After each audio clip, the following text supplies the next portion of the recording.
All right, everybody, I think I'm going to begin, and I'm sure that Warren will join us if he does get the opportunity. Thank you all for joining us. And as you can hopefully see in front of you, welcome, Gavin. There is a agenda that is in front of you. And so without further ado, I just want to proceed with the agenda because, Rod, I am aware that you have to leave within 45 minutes. And obviously, we value your input. So welcome, everybody. And we have all except for Warren on board. Warren did send a message last night to say that he was in deepest, darkest Zambia, I think. And so as a result, they have a problem there with power and I think therefore also internet. So I think we'd need to excuse him if he can't participate, but he has sent through his comments as well. The second item on the agenda is the formalization of the agenda for the owners' meeting. And without further ado, I want to just put on the screen the bare bones of generally what I think we want to be discussing. And please feel free then to add whatever you feel is necessary to add. I'm just quickly putting it on the screen there, if I can get it on the screen. I don't know why I can't. Come on. And can you enlarge it as well? Yes, I do get it. No, of course I'm going to enlarge it. I'm just trying to see why I can't get it to actually stick. Oh, there we go. All right, let me just move it across. There we go, and there we go. Let's just move it like that. All right. So gentlemen, I've said that we have this meeting coming up in December, and it would be great if we can make this an annual activity, or at least having 2 owners' meetings, if not quarterly. And I think that these should be the standing items on the agenda. And please feel free to interject if you want to add or make any comments. But finances, the special levies, the level of the levy and mechanisms to manage increases, which is a major concern amongst owners. For this meeting, obviously the notion of the possible redevelopment strategy or not, but just to bring it to some kind of head that either we move ahead or we don't with an investigation. Then the discussion of the common areas, and the common areas that have been raised in many of the responses on the questionnaire that we need to be looking at are the gardens, the pool, the painting, and then the garages, which seem to be a major feature of many people's feedback. Another feature of many people's feedback is building security. And then also what many people have commented on is the volume of special levies, and in particular special interventions that we anticipate in terms of our 5 or 10 year plan, having to implement over and above the normal maintenance routine. So those are the items that I think need to be included on the agenda. Are there other items that anybody wishes to add so that we can finalize the agenda for the meeting in December? I don't think so, from my side. But yes, hello, Donnie. Yes. Rod and then Donnie. Ivor? Yes. Okay, from my side, it's Rod speaking, obviously. From my side, my understanding the main purpose of the meeting was this redevelopment decision and talk around that and to present some sort of feasibility for it. I see that's not itemized as on the agenda as such. Rod, it is included under the redevelopment strategy. And what we are going to do, quite frankly, because I mean, we've really only had 2 discussions on it, taking it into some kind of a feasibility phase. So it's really on the agenda as very much on the agenda as a discussion item, rather than as a feedback mechanism. So how would you want to be more specific about it? Well, I don't see it mentioned at all on the agenda, to be honest. It's probably the most important item. Well, if you look there, right in the middle in green, it says a possible redevelopment strategy. I'm looking at the Terra Mare Trustees meeting. Okay, so this is the Terra Mare Trustees meeting. Okay, So this is the agenda I'm looking at. Oh, sorry. So No, do you not have the screen in front of you? The actual screen? Okay, I have the screen in front of me. Sorry, I was looking at the Terra Mare Trustees meeting. Oh, So sorry. you're talking about an agenda here, which is for the meeting, the owners' meeting. Yes, yes, yes. Okay. Ivor, Yes, Donnie. I think we should definitely also speak about the management of short-term letting, particularly given that we're getting into the December season where there's always trouble. Okay. So there you're wanting to look at, I'm just assuming, the policy on it, and then importantly, the management of it. Yes. Okay, fair enough. Would that fall under building security? Well, building security, on the other hand, is the whole issue of security at the building, and there we would be talking about the security guard, and then the actual physical security of the building as well, I would imagine. Okay.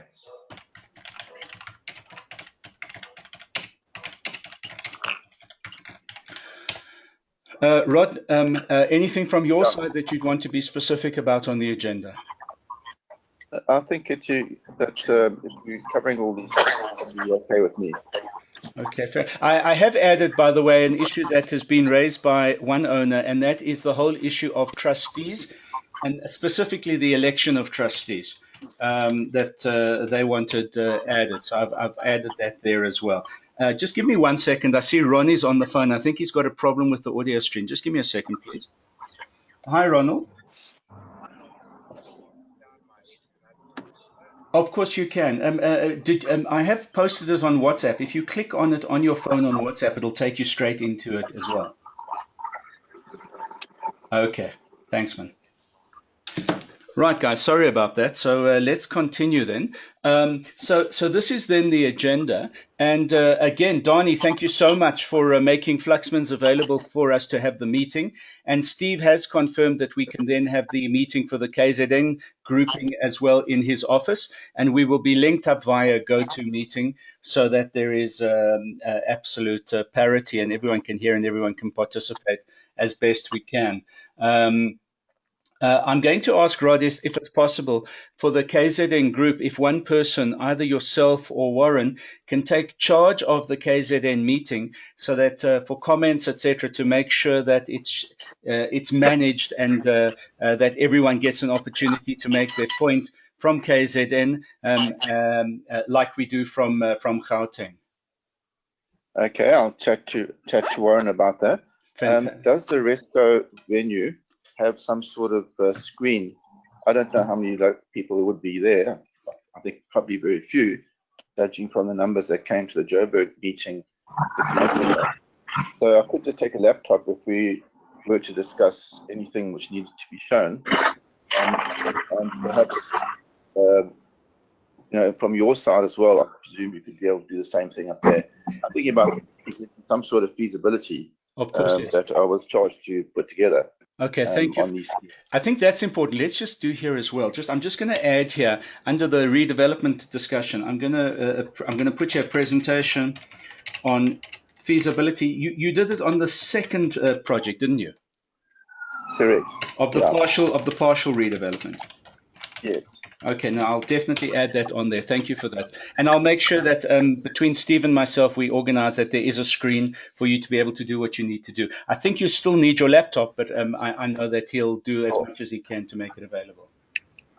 Okay. Ivor? Yes, Donnie. We should consider a standing meeting during the December holidays in Umhlanga. So I'm going to be down after the 23rd. I know that Mervyn is going to be there as well. Yeah, I'm going to be there from the 14th till about the 6th. Brilliant. So we'll set up an on-site meeting. And I know Warren did also ask me about it because he feels that, even if it's just to have a beer, everybody over a beer and meet and just chill as well together, he thinks it's very important. And I agree with him. If we're all down, it doesn't make sense for us not to have a get-together there. Okay. I think a face-to-face is much easier than these video conferences. And I think it's a good idea. I'm generally not in Umhlanga over Christmas period. We tend to move out. but I'm only generally an hour and a half away up the north coast, so I can get to the meeting. That's absolutely fantastic. Thank you for that. All right, so guys, that then is what we'll have on the agenda: finances, special levies, the level of levy, and the mechanism to manage increases. A possible redevelopment strategy, a discussion on the common areas, a discussion on building security, talking about special interventions, and I've only noted one there, which is the embankment at the back. Going forward, a discussion on governance, specifically trustee elections. And then, by the way, the other thing on governance is we did ask Steve at Rescore to look at the rules. So I'm going to ask him to present that as well. And then the short-term letting issue, which is specifically around policy and the management of the short-term letting issue as well. All right, so thank you for that. Moving back then to yes, sorry, Donnie. Sorry, it's Gavin speaking. Morning, sorry, everyone. Gav. Welcome, Gavin. Thank you. I just wanted to maybe also ask in connection with the trustee election and governance, if we can maybe just have some sort of policy on how decision-making happens, because often things are discussed, but I don't think the decisions are ever taken that need to be taken at times. And I'm not sure how those decisions should be passed, if it's a majority, if it's unanimous. So if we can maybe speak to how that should happen in the future. Could you give us an example of the kinds of decision that you're concerned about, so that we can actually maybe use that as a case study in the discussion? Well, maybe for like the painting that's happened, yeah. I'm not sure how that decision was passed. I've got no difficulty with it. I'm just mentioning for the sake of going forward, if someone makes a suggestion, 2 or 3 trustees might like the suggestion, the others don't. What happens to that suggestion, or does that decision just not be taken, or how do we move from those points? All right, so fair enough. We'll put that down. We'll talk specifically around the painting. I think that's an excellent case study to use to show how the decisions are taken.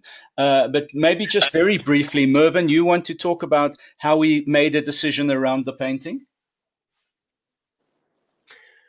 Yeah, well, at the AGM, we discussed we wanted to have the building painted and had to be painted in certain areas. So then we got quotes. I think it was Warren's guy that eventually came. It was most competitive, the guy that he uses all the time, which was within reason to do the outside of the building. So yeah, it was discussed at a meeting, and we went ahead. As to the color and everything, well, no, I can talk to the color. So Mervyn, I can actually talk to the color, because what happened is that then when the contractors were appointed, in fact, there were 4 quotes that were received, and Warren's quote came in at the lowest. But once the contractors were appointed, the contractors then did a whole series of, I don't know what you call them, blotches on the wall.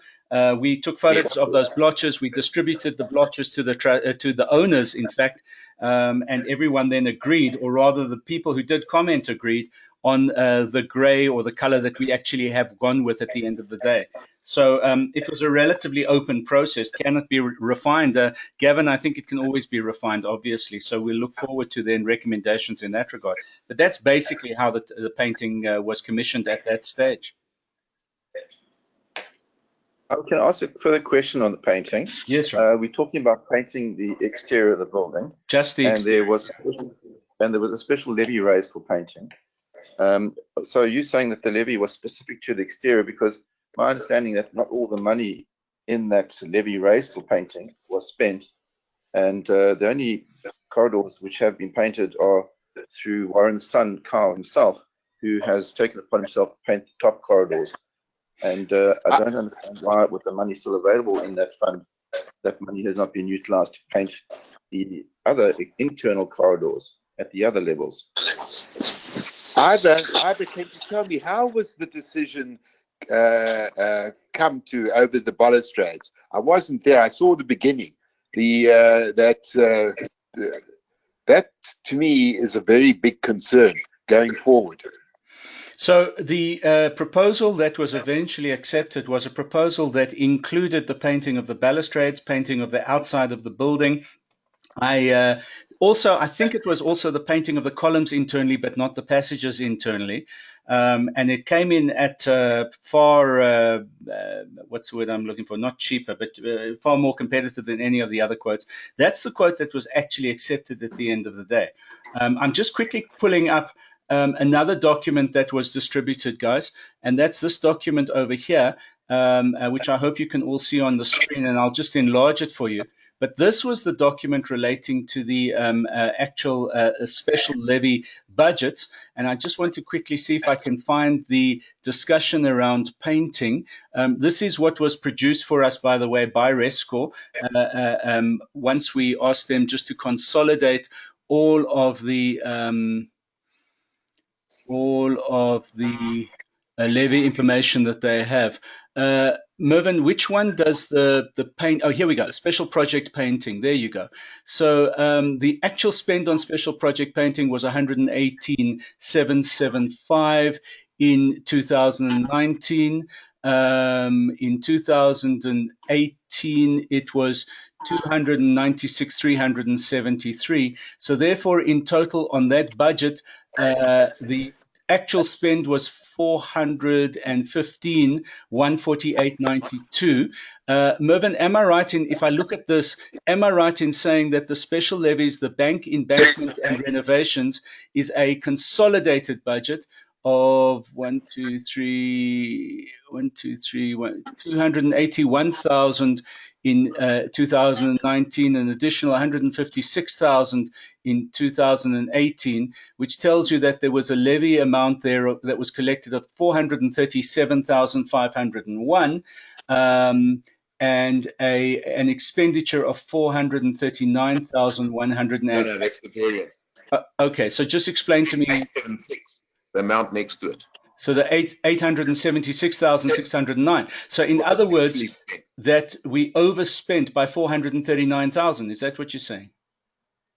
No, because we're still collecting. Yeah, okay. So overspent from cash, but more importantly, that was the rolling collection of those special levies that would in fact make up that 439,000 difference. Yep.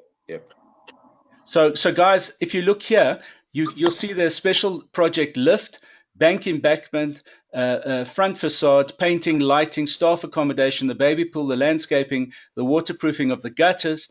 I'm not sure what falls under sundry, and the other, which was the office. So there was an amount of 1,050 that was spent on sundry items, and amount of 246 spent on the office. So that was a pretty good consolidation, I think, that Rescore did for us. I know Andy is still not happy with it, and I will engage with him to find out what he's not happy with. I think he wasn't happy about the fact that Rescore only started it from 2016, but that's when Steve took over before the previous guy, I think, passed away. Am I right in saying that, Mervyn? Yes, correct, yeah. All so, right. Because previously what was happening is the office wasn't keeping an exact tab on the spend per special levy. So in other words, the money was being spent, but they were allocating it to special levy as opposed to special levy 2017, special levy 2018. We just like bulked it all together, and we knew we had so much funds because other things crop up in the middle, like that huge water bill. That we had to settle of 500,000, which was unexpected. So at the end of the day, Andy is more concerned that we be more accurate. If we're raising 100,000 for a project, he wants to see the exact 100,000 spent on that. Whereas previously, if we spent 105 or 80, it didn't matter because it was just in the pool of funds for the building. All right, but I think Andy is generally correct that when we raise a special levy, there's a project account that gets allocated. All expenses on that project get allocated to that project account, and so we can have a running dashboard if you want. Okay, guys, just getting back to the agenda, but before we get back to the agenda, I think this is a pretty comprehensive and a nice way of tracking our special levies, which are still active and which have applied over the last 3 years. Would you agree with that, Rod? Yes, just one point I want to try and get clarity on. We have actual spend of 876 and a collection of 437 on these special levies. So how could, assuming these levies run their course, what is the end result? What is the total budget that the 437 is heading towards? Does it cover the 876, or is there a shortfall projected shortfall? So what is the total budget that the 876 is meant to be covering? Mervyn? So again, because we run into this issue where people are paying off the special levies over 3 years. That's why I'm recommending you raise a special levy. It must be paid within the 12 months of that calendar year. Otherwise, we run into issues like this, where for 3 years, so we've spent the money, but it takes the building 2.5 years to collect it all in, which in a way it's okay because we're self-funding it, but it then distorts these pictures, and then 2 years, 3 years down the track, we are being asked questions exactly what you're correctly asking. How much did we actually have, and did we overspend, or did we underspend? Well, I'm more concerned about the going forward. How much is still to be collected on special levies? So we have special levies in place which run for a year or two more. What is the outstanding special levy collection under these items? In other words, what's the projected income over those special levies, cost of the special levies? Yeah. So that I can't answer you. That I've got to get Rescore to give us that, because then you've got to go through each account and see who still owes. Because we have some people that are paying upfront, some people are paying lump sums throughout the year. So should have to do a recon of that. But generally, we will come in under budget. That much I can say. We're not overspending. And if we do overspend, we have the reserves. So, it's always been, if it's within reason, we don't get too excited about it. All right, at the end of the day, seeing as you mentioned the term reserves, I just want to address an issue that two owners have raised, Warren being one of them, and that is that we are sitting, the narrative or the assumption is that our balance sheet report at the AGM is showing that we are sitting on massive reserves of unspent money that could be utilized, number one, to reduce the levy, and number two, to fund instead of raising special levies. Could you just address those two issues? So firstly, we're not on massive reserves. In terms of the law, you need about 500,000-600,000 rand in reserve. However, having said that, for a building our size and in its state of disrepair, we need to make sure at any one point in time, besides the 500,000, and also in terms of that projected, we did that 5-year repairs and maintenance thing that you also have to do with, that's compulsory by law. Yeah. So there we have to start setting aside funds for the lift is going to cost us money down the track, where we have to, yes, we've spent money on the basic stuff of replacing the cables, but we never looked at, which is going to come up, is the actual motors and the whole shaft, which is going to run in excess of probably 1.5 million. So it's something that we've already started providing for. The other thing is that the building has to be repainted on a regular basis. So really, to be sitting with just over 1 million rand for a building our size and the state of its disrepair is really nothing. It's like I'm shocked, because the other complexes that we'll deal with have reserves of like 15 to 20 million rand. And there are still annual increases in the levy. Okay, so instead of being 10%, they sit at about 5-6%. But they still run at the inflation rate. Because you need to have large reserves, and especially in our case. And ours are not large. I mean, really, it's double the, to have just over 1 million rand, that's not money. Can I ask, really? Can I ask Gavin, could I ask you a question, please? And that is this, just from a legal perspective. If there is a requirement legislatively for, Mervyn said 5 or 6 months, but let's assume it's 25%. No, ours is 500,000 rand. Okay. For us, for our building. All right. So It's if there's 25% of the annual levy. all right. So if there's a requirement for R500,000 to be held in reserve, Gavin, my understanding from a legal perspective is that would need to be unencumbered funds in a special trust account. Am I right in saying that, or am I overstating it? No, I think that would probably be right. Which means then that, Mervyn, what should be happening is that R500,000 should in fact be put in some kind of a trust account or some kind of an embargoed account to which we cannot have access unless there is a, I don't know, a 2/3 majority. And Gavin's quite right in possibly that we haven't been specific about the level of majority we require for various decisions, be they financial or governance or whatever it is. But then my assumption is that we would need to take that R500,000 and have it in an unencumbered trust fund, or at least a special account, which means that we can't touch it unless by exception and agreement from the authority. Sorry, Ava, is Steve part of this conversation? Is he with us or not? He's not with us From today. Wesco? No, he's not with us today. He's 'Cause still alive, but he's not with us today. Okay, thank goodness. But from my side, I mean, I'm on other body corporates. Nobody puts their reserve into a special untouchable fund. Okay, so we No, don't it's need just to part do of the fund we put on call somewhere. You know, it's not. Ours is it's just not- sitting in a money market account, yeah, which you know, is separate from the check account, and Rescore can't touch that even. It's only myself and Ava that can authorize any funds to be moved out of it.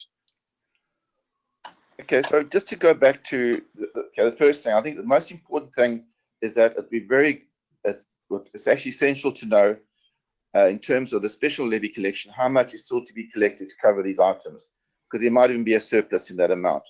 The other issue, which I know Warren has discussed with you, Ava, and he's brought it up with me as well, is that apparently, according to him, there's 1.4 million available in the various accounts, whether it be the call account and our current account, and the actual reserve amount, which is 3 times the 3 months of collected normal levies, is probably about 500 or 600,000. So there's a 900,000 rand sort of excess there. I understand the issues with, whatever potential problems or whatever, but there are levy collections, special levies going towards these various items as well, and there's money still to be collected in special levies. So the question is, why can't we spend some of that 900,000? Doesn't have to be the full amount, because that's what appears to be available.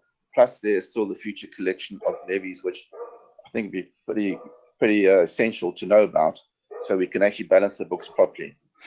All right. So in that regard, Mervyn, again, I think from what I understand, what Warren and Rod are saying is that they read the accounts, they see there's 1.4 million, which is currently sitting in our various accounts. And logic dictates that if at least, let's say, 900,000 of that is unencumbered, and there is an amount of special levy to continue to be collected into the process, surely that is creating enough of a cash kitty for us to be able to invest without creating additional special levies. What's your response to that, Merv?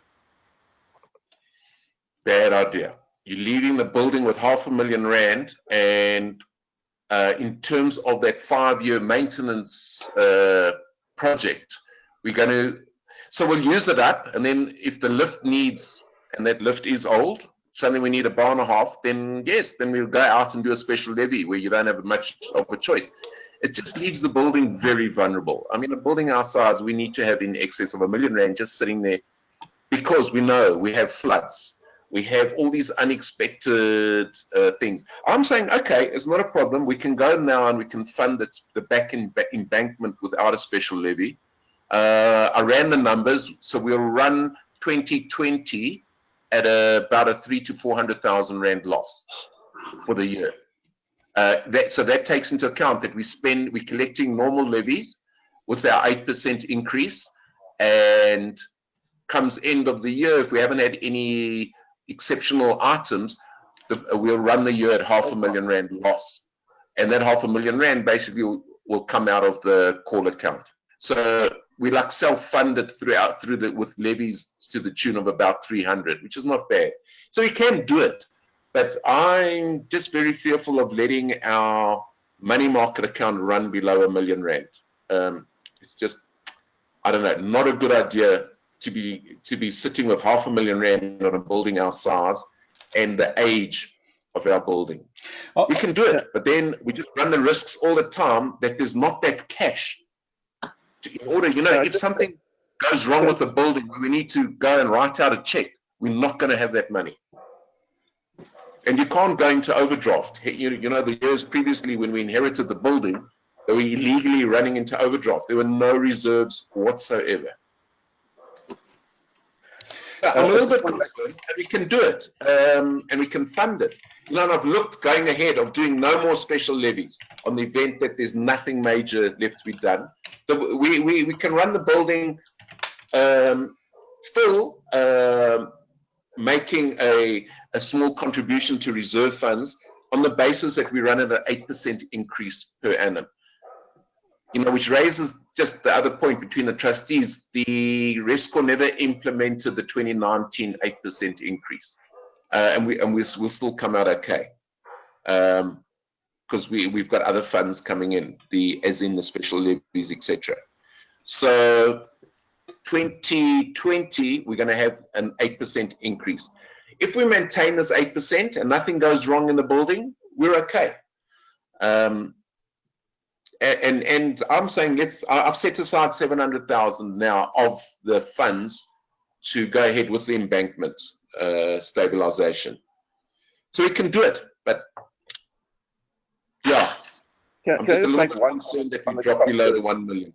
Historically looking where this building's been and where we're going, it's the first time that we can, turn around and say we're in the black. First time, it took us years and years to get to this position. And I know everybody's complaining the levies are high, etc. But, we do have the repairs, ongoing repairs and maintenance. All right. So, Rod, you wanted to say something? Mervyn might have already had some inquiries. The lift issue. I'm in the building business. We do a lot of buildings, get involved in a lot of high-rise buildings and what have you. And I just, as Mervyn was talking, I heard his comment about 1.5 million for the lift. So as he was talking, I was curious what was my door, because I share offices with QS down the corridor, because it struck me as a very strange number. Called him into office and asked him how much would it cost to put a new lift, to replace a lift for a 3 or 4 story building. Now he gave me 600,000. Now this is a number which I'm familiar with in the projects we deal with, and a figure of 1.5 million was spoken about. So let's just identify the critical issues of the building that could go wrong. One would be the lift. The other thing would be the back embankment. The rest of the stuff is general maintenance. Okay, I know there's an issue with floor leaks and what have you. This is not particular to your building. My building down the road in Lagoon Drive has a similar problem. In fact, I have a leaking situation with the person above, which is an ongoing issue. So really, it's the lift and the embankment where major costs are going to occur. Your issue with the water leaks was specific to a flooding condition, which should have been covered correctly or fully by insurance, but I understand the issues in the collection of that and what have you. But other than those 2 major items, what else in a building is going to cause an unusually large expense? I don't see it. And I think we should reinterrogate this lift issue, because it doesn't cost. Actually, the irony of the thing is, 15 years ago, which I just realized recently, your body corporate asked me to go to your building and consult to increase the lift travel down to ground floor. And, which was a major job. And I've actually told them, wasn't interested, it shouldn't be done because it was too much of a risk and too expensive. I hadn't realized it actually happened. So there's a bit of a history there, which I find quite ironic. But, really, I think I'd like to, if you're talking 1.5 million with the lift, I think I'd like to understand where that number is coming from. All right, that's very interesting, because, Rod, at the end of the day, we spent, Mervyn, correct me if I'm wrong, but we've spent, I'd imagine, over 500,000 Rand on the lift to date so far, as a special project. And what Rod's saying is we could have had a new lift for another 100,000 Rand. Going forward. And Mervyn, I don't think you're saying we've actually discussed the lift and making a provision into the future. What you're saying is it's one of the anticipated areas that our 5-year plan has said we have to look at. So I'm very pleased. I'm quite relieved to say we haven't approved this. Sorry? Otis came back to us and they said, guys, you know, where we spent a good couple of $100,000 previously on the lift, that was to replace all the cables and that. And now they're saying, yeah, we just did that, but we didn't look at the housing and the pulleys and the motor, and which is ancient and is, you know, I mean, how old is that lift now? It's as old as the building.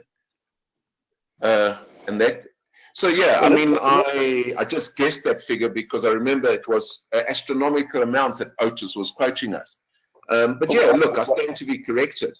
But I'm just saying. There's Otis, there's Schindler, and there's Coney. Those are the three main players with these lifts. And they're very competitive. You go to either of them together and say how much to replace the lift. But I haven't got to that yet because we don't know whether it's a situation. But certainly, you know, maybe we speak to the wrong people there. Sorry, Donnie, just before you come in, I think the point is, though, we've just come out of a lift scenario. We certainly haven't come to any resolution to get back into a lift scenario. Over time, we'll need to investigate what needs to happen. Otis is coming back, but I think there's an element of what Rod says that's quite true, and that is that from a creating a business perspective, they would come back with their warnings, etc., to force us into a new situation to give them additional business. But we're not there. The necessity is not there at the moment. Donnie, sorry, you wanted to say something? If we do no redevelopment at all, we will still have to look at the state of the garaging. So I'm with Mervyn on this. I don't think we should let the money that we have in excess go below R1 million. I would also agree with that. I would be very nervous if the kitty went below $1 million. All right. So I'm saying, sorry to butt in there, we can go ahead with the 700,000 and we will recover over the years. We'll recover it. So if we spend the 700,000, I worked out for the 2020 year, the building will stand at a loss of 300,000-400,000, which is actually the amount that will come out of the kitty. So we should be okay and not dip below that 1 million. All right, good. So then we're resolved to recommend to the owners, I suppose, that from a prudency perspective, we'd like to keep our reserves above $1 million at any moment in time, unless we hit a particular crisis, in which case we'd bring it back to the owners. Yeah. Gavin, is that okay with you? Look, I agree. There should be some form of like safety net, if you like. But the flip side of that coin is also that we also need to attend to some of the issues that have been raised in relation to the building. And I suppose the right way is to find that happy medium where the level of comfort is for the safety net that we may or may not need. But also then, going forward on any surplus amounts that we can say, those amounts that are surplus can be earmarked to do X, Y, and Z, and those things, can be implemented. Thank you. Can I make a suggestion? Yes. Make a suggestion, please, Ava. The 700,000 rand for the embankment, that is to do the entire northern portion of the embankment going north of the lift shaft. Now, it's something which is not going to resonate all that strongly with the owners, because it's something they hardly look at. It's basically a safety issue going forward. What I was thinking, it also has an aesthetic effect because we're basically putting some form of concrete blocks on the embankment. So some people might think it's unattractive and what have you. My suggestion is let's do a portion of it, and maybe to make it consistent, do it across the full length, not just in an area which has happened in the past. So there's two parts to that 700,000. One was to put in a slot drain for any water coming down that embankment. And the slot drain runs full length of that embankment from one side to the next. Because that very small slot drain at the bottom, which is just at the bottom balustrade level of the ground floor, is hopelessly inadequate. And it has an inadequate feed from it, an outlet from it. One has 100 diameter pipe. So what we're talking about is putting in a much larger drain further up the bank to collect the runoff coming down the bank, and we're taking it out with, I think, there's a 300 diameter pipe to the S&D servitude on the north side of the site. So I think we should put that slot drain in and possibly put 3 or 4, 5, 6 meters of this bank stabilization material on top of that bank.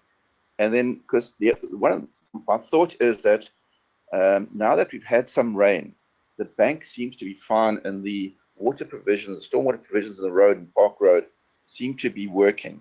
So I don't want to spend a whole lot of money where we probably have a problem which is partially solved outside of the site, because your problem really emanated from outside of the site, and you were the victims of that.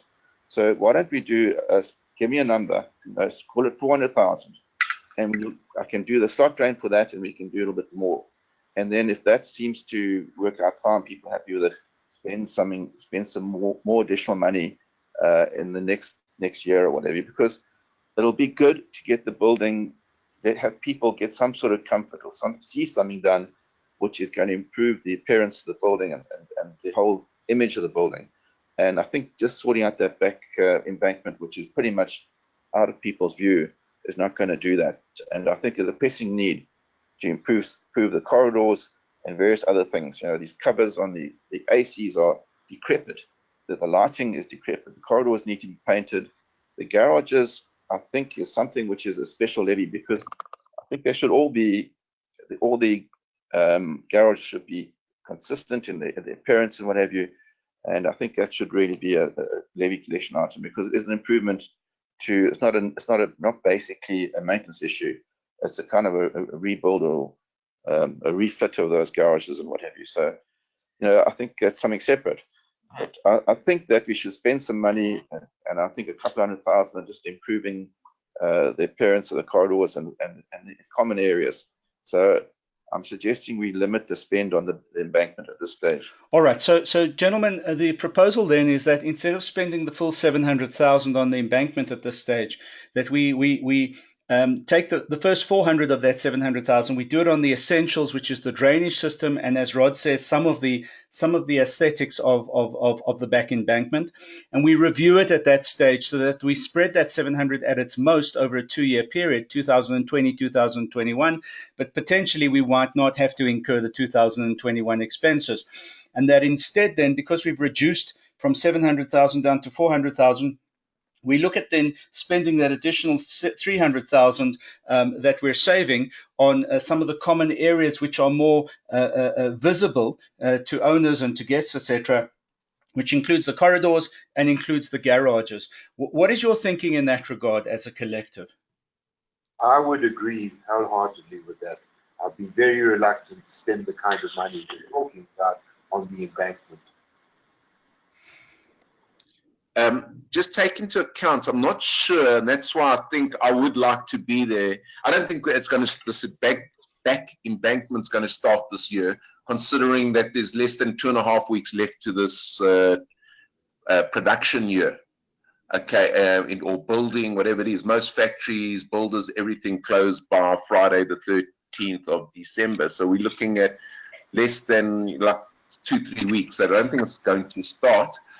So the point I'm making is the area where you walk down to the garages from the end of the building where the laundry is, that is collapsing. And in any rainstorm now, that whole embankment's going to slide down, because all the wooden, what do you want to call them, retainer beams are completely rotten and are going to collapse. I'm not quite sure, Rod, if we only, we can't just look at the side. I have seen that. So that's my first comment. My next comment is, I just want to throw a cat among the pigeons. The garage doors are not a building thing. That is an owner's responsibility, and each owner will be billed for their garage, because there's a lot of garages that do not have any form of doors whatsoever. I think maybe historically, maybe somebody can tell me, there was an option. You could have a garage door or you didn't have a garage door. No, so Mervyn, my recollection is that everybody had garage doors. Some people took off their garage doors but elected not to replace them. But I'm actually, I must say, I agree. Sorry, Ron? There weren't garage doors. The garage doors were installed by owners as and when they wished. Yes, and the problem was that most garages were shared garages. One owner wanted doors, the other didn't, and there was an argument. So very few of them had doors, and of the doors that we do have, very few of them are used today. So I'm So we should inclined. just I'm inclined. Well, I'm inclined then to agree with Rod to say that we should, as the body corporate, we should be saying we want uniformity, and therefore we'll leave it up to the body corporate to get the work done, and each owner will be billed in the process. Yep. I don't know if you can do that because you're already forcing people to put doors on, which is what I'm saying is that should be a owner's expense. But if you're going to go ahead, I just think that even what's there is very rickety and very untidy. Even the people who have doors already, that whole, I mean, it really looks like it needs some proper maintenance on. But Even the Rod, garage. how do we then get uniformity? If we don't enforce it, how do we get uniformity? Well, my view there is quite strong with those garage doors. I'd like to see the garage doors removed. Most of them are in disrepair. They're very old-fashioned. If you're going to put a new tilt-up garage door, it's one thing. You should aim to have all the garage doors removed. I think that the majority of owners wouldn't use doors anyway. So you'll probably get agreement that owners are quite happy not to have doors on the garage. And those that do have and want them because they're using them in storerooms would need to get a more modern tilt-up door, and that would be the uniform design for the whole lot as and when people want to put doors on. Ivor? Yes, sir. Yeah. Yes, Donnie, please go ahead. My sense is that if we're not going to do any of the redevelopment, because it appears to me as if we're never going to get unanimous assent to that, then at the very least we must redevelop the whole garaging area. The whole idea of sharing a garage with someone else is a very odd thing, and you can hardly really use your garage properly in that sense. So at the very least, if we then ultimately come to the conclusion that we cannot redevelop any portion of the building, which I'm getting a great sense is going to be the answer, then I would really push that we redo the entire garage area in a sense that everyone has a garage that he can use as he pleases. I would support that. I'd support that too. But what are you actually suggesting then, Donnie, from a uniformity perspective, from a policy perspective? I would want it to be rebuilt. I would want it to be reconfigured that everyone has a garage that is separate and distinct from other people's garages. So that if I want to leave something in the garage, I don't have people fiddling with it. That they're all closed, that you can all use yours in the way that you want to. That's what we would have gotten if we had redeveloped, is garages for yourself. This whole idea of sharing a garage is pathetic. Can I just clarify one thing? The redevelopment gives you an open parking area in a parking garage. It doesn't give you a closed garage at all. Far more less secure than what we've got. And I think it's a good idea to change the garages. It could be quite simply done with security fencing between garages, and then each garage be fitted with an individual single door. Or you could just put up a little sort of lightweight block wall between the garages. So I think it's a good idea. It does give you added security, and the area is yours. You don't have to rely on somebody else who might have a double door with you leaving it open and destroying your security. So yes, but just the point is that the redevelopment gave you a parking area in a parking garage, not an enclosed garage. Probably find that those garages can be divided by a single brick wall. That's what I was saying. Yeah. So if we were to adopt some kind of a proposal then that says that we will investigate the costs inherent in creating a single brick wall between the garages so that each garage is truly independent of the other. And we would encourage owners then to put up garage doors if they wanted to, only using one style and possibly only one supplier. We would have control over the uniformity. And to some extent, it wouldn't really make a difference if some areas were left open and some areas were enclosed in a garage door. I get the sense that that's what you guys are leaning towards. Yes, agreed. Ivor, I'm not sure the way that they've been designed that you can have a brick wall and you would still comfortably get in and out of a car inside of it. I think they were purposefully done the way they are so that you did not get a brick wall. I suspect you would have to enlarge them slightly if you want to have a full-on single garage. I'm not a builder, but I've gotten in and out of cars in those when there's cars on right next to you, and it's very difficult already. Yep. So I doubt that you will be able to put up a brick wall on the line, and then everything will be fine. That's why I suggest, if we're not going to do anything else, perhaps we should just fix this properly. Okay, so can I say this? Donnie, I would guess that there is enough room. Those garages are pretty wide. They're certainly very deep.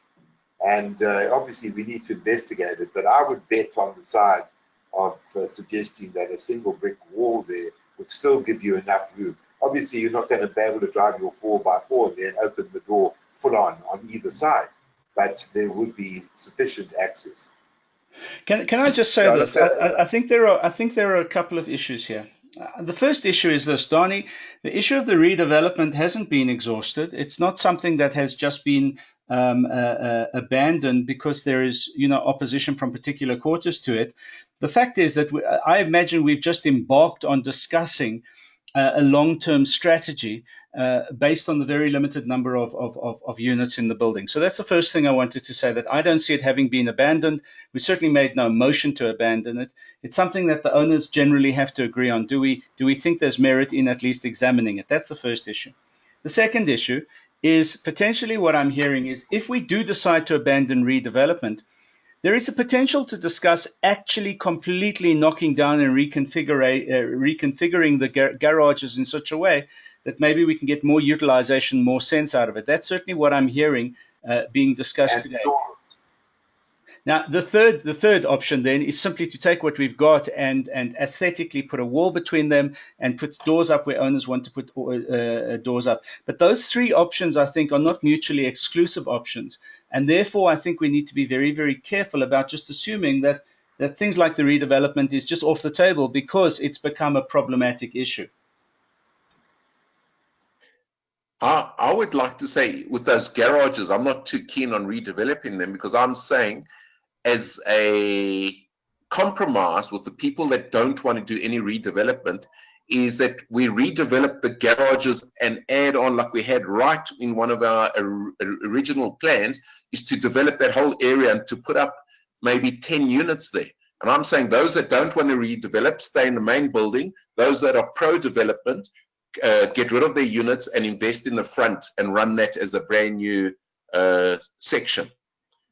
That would be my proposal. So I'm a little bit hesitant to redevelop the garages, and if we can just say, okay, you're going to redevelop the building and go up, why don't we just develop the garage area, put up the 5 or 10 units, and that, is a compromise. Those that don't want to redevelop, stay in the main building. Those that want to move into a new thing with new rules, such as no short-term rentals, we should look at that.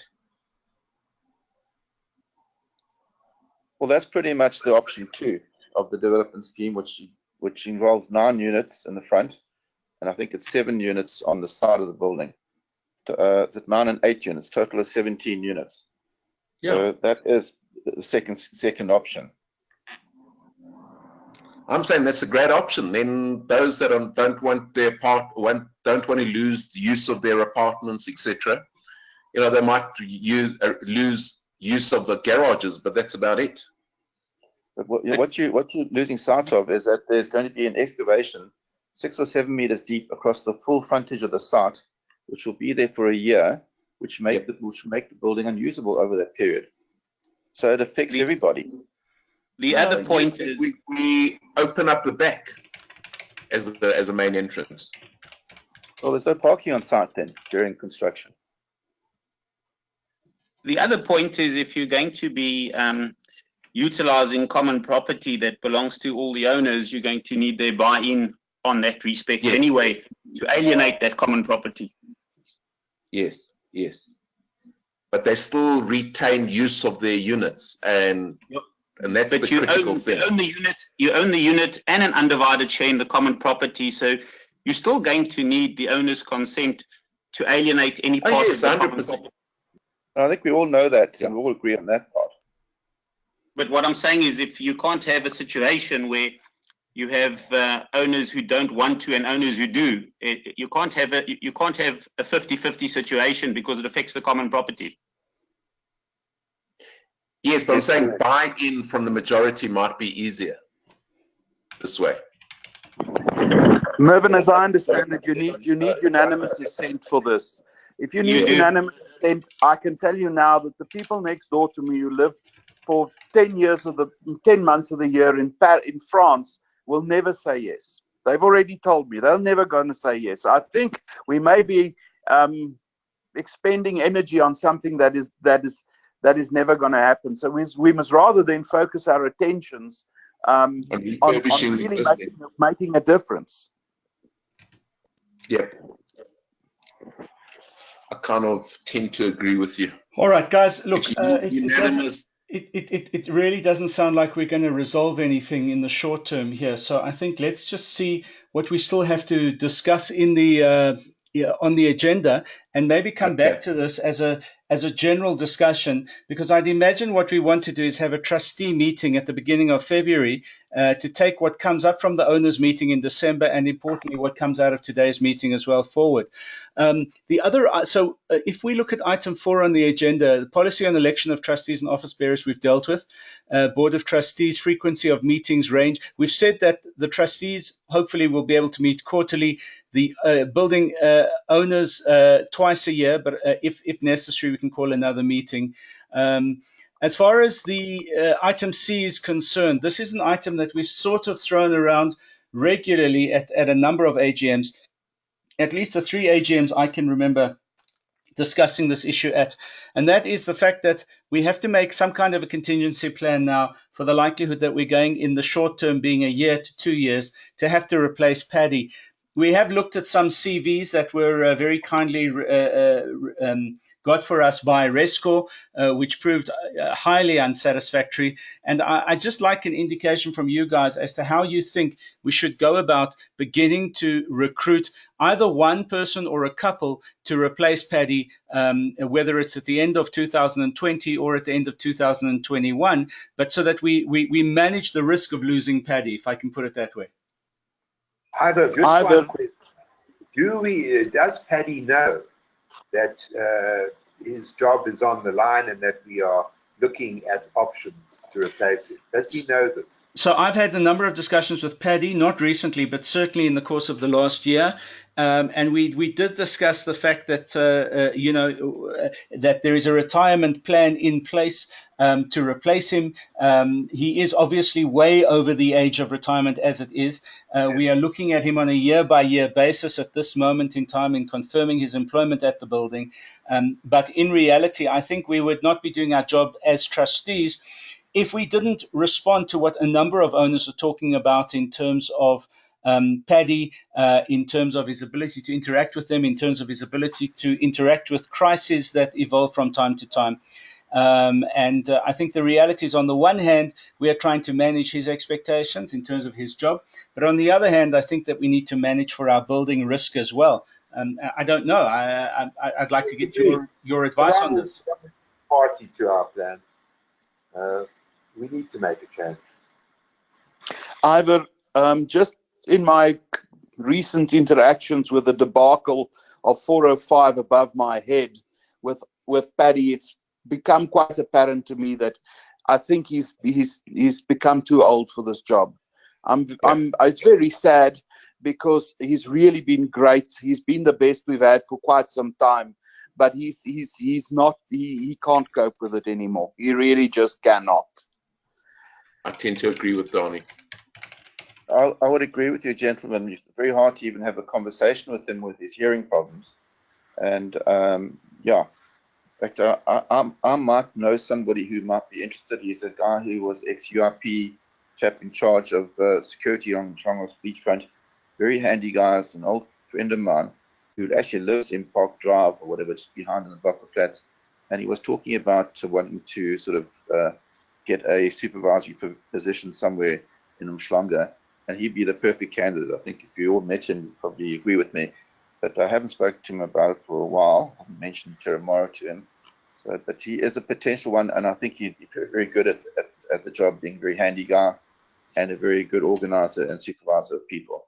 So could we then say this, Rod, if you and myself, just to kick it off, could form a two-person committee to work with Steve, because like I say, Steve does advertise neutrally, in other words, not for Terra Mare, but neutrally, and then look for that meeting in February to come back to the trustees with some kind of an indication of the road ahead and how to progress on this one. At least we can move this particular item forward. Yeah, Okay. why don't you meet with him in December? So I was going to suggest, why don't we? And I'm not sure exactly how. It was just a mention to me a couple of months ago. Let me see what the situation is with him, and I'll send you a WhatsApp. And I think meeting in December when some of the other trustees are down there would be a very good idea. So, all right. Ivor? Yes, Donnie. I must go. I've got to get to a meeting at 10, so I'm going to hop off, okay? Okay, thank you so much for participating. Appreciate that. Okay, thanks. Bye. Bye-bye. And Rod, I'm aware that you've got maybe 9 minutes left as well. So. I'm running late, in fact. I was a bit over my time. Right. Okay, then, guys, thanks very much. Thank you. We'll leave it till Sunday. Okay, thank you very much, guys. Appreciate that. Bye. All right, so guys, just carrying on then. Are we then in agreement in terms of item 5 on the agenda, which is frequency and scheduling of trustee and owner meetings? I've suggested then that we have 3 trustee meetings a year and that we have 2 owner meetings a year. Is that acceptable? Sounds good. Yeah. Okay. Excellent. Just putting that down quickly. And that's item 5. Okay. As far as rest score is concerned and future instructions is concerned, this is just a stand-in item on all of our agendas. Is there anything in general that you think we should be instructing rest score that they're either not doing or to do differently moving forward? I think Andy's handing them in terms of the what he wants and what we all want, with the allocation of the special levies to the exact expense item, so that we have a correct running total as opposed to just one pool of funds and the outstanding ones. So I think Andy's been pretty good with that. So he's managing, more micromanaging rest score on that, which is great. But from me, from other stuff, we don't really need much from them, except as long as they follow this instruction. All right, fantastic. Thank you for that. All right, just moving on then. As far as the questionnaire is concerned, we've got 20 questionnaires which have been submitted out of a possible 35, which I think means we're doing very well. What I will do is I'm converting the answers of the questionnaires into a spreadsheet. So I'm not curating the answers, just converting them into a spreadsheet. And then I'll let everybody, all the trustees, have a copy of that spreadsheet so that you can see the nature of the issues raised and how many people are for development, redevelopment, etc., and everything else that we've dealt with in the questionnaire. But I think it was quite a good way of getting owners to open up and start communicating back to us. And I'd like to do it at least twice a year moving into the future. I hope you agree that it has its uses. Yeah, it was good. Thanks, Ivor. Thanks, Gavin. Appreciate that. All right. So is there anything of a general nature you guys would like to raise or discuss? I just want to go back to the redevelopment issue. And I just throw out there, we haven't really done a very comprehensive job on options. And I'm not sure whether we can interest a development company in what we have there and allow them to take a look and come to the party with an overall plan, which might be very different from what we're looking at the moment. We're looking at bits and pieces. There's no cohesion.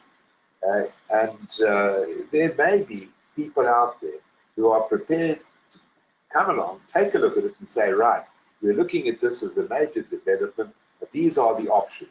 Those options would take out people, with respect to even like Warren, who's obviously hoping to profit hugely from what he's done in the building.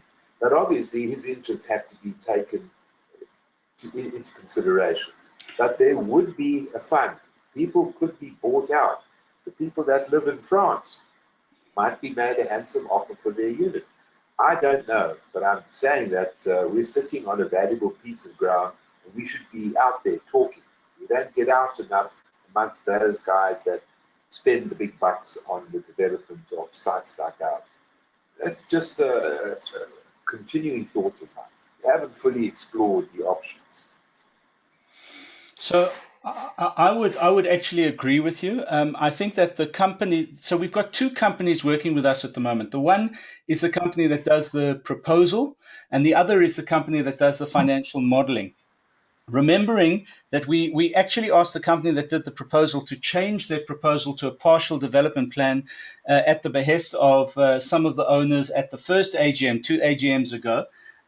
They have not got to the financial modeling stage yet because, in fact, they're saying, which of the two plans do you want us to financial model on? Ron, I don't know if you know Brian Hennenberg, but his is the one company very kindly recommended to us by Fluxman's, Donnie, and they've done everything at their own cost up until now. So I would imagine that, if there are other companies that you're aware of, other developers you're aware of, we can speak to, be only too happy to get involved with them and pull them into the process. I agree with you completely. We're sitting on a very valuable piece of property. And as far as I'm concerned, and this is what I said earlier, I don't see development being off the table. Just because we've hit a couple of stumbling blocks with some owners doesn't mean it's off the table. However, I do believe that we need to take everybody's views into account and accommodate them in the financial modeling. But to do that, we need a resolution of the owners to move to that stage. And that's the reason I want to see it on the agenda for the meeting of the 1st. See, we start a clean page and we hit that page. We are 35 owners of a valuable potential building site. What do we, as 35 owners of this valuable asset, do to maximize the value of our asset? That's the starting point. It might even be an opportunity to sell the whole thing to a developer and score on increased values per unit. I mean, that's at the end of the day exactly what it's all about. There is an asset. If you can get more than the place is worth, you can go and find something else in Mhlanga. There's plenty of options. Right. Okay. So I think that the first port of call is on the agenda on Sunday's meeting is to say there is a resolution on the table, and that is, do we move to the second stage now with the current development team, or are there other development teams that you guys are aware of that we should be drawing into the process? But to move to the financial modeling stage, and in that process to take into consideration all of the financial considerations each of the owners might want addressed, which, by the way, we might do via another questionnaire. I think the questionnaire is a good mechanism to ask pointed questions about what their particular peculiarities are in terms of financial requirements, so that the development team can take them all into account as they're developing the proposal, financial component of the proposal, whereas to date it's just been the physical component of the proposal. So I take it there's no opposition to us putting that on the agenda for Sunday. No. All right. So guys, anything else under general you want dealt with? Nothing. All right. Thanks, everybody. Side, yes, to look at it's the back embankment, the garage doors, painting and lighting in the corridors, and just upgrading like the air conditioner covers and the fire cupboards where they store the those cupboards underneath, those the fire extinguishers in there. Trying to improve the aesthetics there. And then lastly, the only one I wanted to throw in was there seems to be a lot of people, they're doing their patios, but are like going very differently from like a normal standard tile or color-wise, which is making the uniformity of the building look a little bit crazy. When you stand on the top floors and you look down and you see all these crazy different colors that are going up on the patios. It was always tiles and try and keep to a grayish brown, but there's some interesting renovations going on the patio. So again, we need to enforce some kind of uniformity again. I think it's too late, Mervyn. I think we've left it too late. We're going to have to live with that. Yeah. All right, but we can at least have it on the agenda, and we'll put it on the agenda. Just put it on the agenda. All right. Yeah. Guys, look, thank you all so much for participating. I think this is a great mechanism of getting together more frequently. I hope you would agree. Yeah, Yeah. And Ivor, thank you once again so much for all the time that you devote to this. I don't know where you find the time. And I'm just thank you. Appreciate it. Thanks so much, guys, and we'll be in touch. Thank you. Cheers. Bye-bye. Bye. Bye. Okay.